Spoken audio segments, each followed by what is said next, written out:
On continue de parler justement de cette situation avec vous, Mathias Miller, vous êtes notre expert sécuritaire. Alors tout d'abord, est-ce qu'on pouvait s'attendre à un tel déferlement de haine aujourd'hui ? Écoutez, visiblement, selon les renseignements de la police, visiblement oui, et la preuve en est, c'est que le nombre de jeteurs de pierres et les pierres qui étaient positionnées à l'intérieur du mont du Temple et de la mosquée Al-Aqsa prouvent que le degré de préparation était quasiment maximal.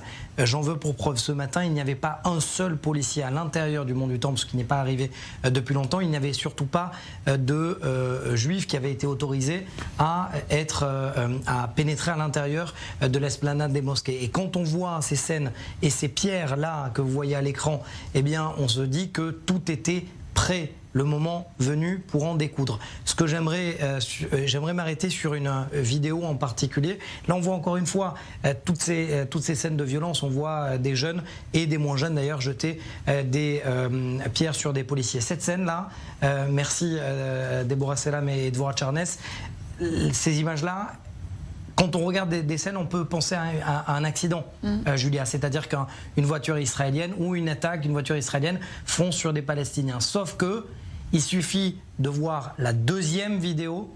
C'est la vidéo filmée depuis l'origine. La voici.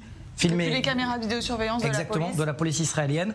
La police, la voiture, la voici. Elle commence à être lynchée, lapidée par des voitures. On ouvre les portes. Ce dernier tente de se sauver pour trouver une porte de sortie. Il n'en trouve pas. Et il perd le contrôle de son véhicule. Il perd le contrôle de sa voiture. Mais regardez bien, à partir du moment où il y a cet incident, les passagers et ceux derniers sont carrément lapidés par des jets de pierre, par des coups de poing, par des coups de pied. Cette scène, elle est terrible parce que cet automobiliste ne peut pas ni partir à droite ni partir à gauche, il est complètement bloqué et c'est grâce à l'intervention d'un policier, vous allez voir, qui intervient maintenant, exactement, voilà, qui tire en l'air et qui dit et qui sécurise la scène. Lui aussi aurait pu être lynché, lui aussi aurait pu être violenté, mais cette scène donc, elle montre combien à Jérusalem tous les quartiers sont imbriqués les uns dans les autres et qu'à partir du moment où vous fermez par exemple, cette remarque m'a été faite en newsroom, Julia. Si vous fermez, c'est le Derer Yericho, ça s'appelle. C'est-à-dire que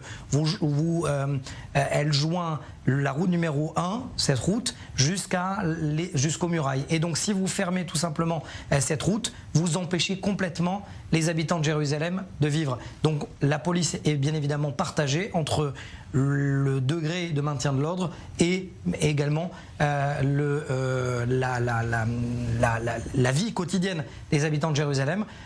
Heureusement, alors là on voit l'un des automobilistes qui est blessé, 27-28 ans, ce sont les deux blessés dans la voiture, blessés légèrement, nous dit-on, du côté des forces de sécurité, les forces de secours, blessés légèrement physiquement, moralement.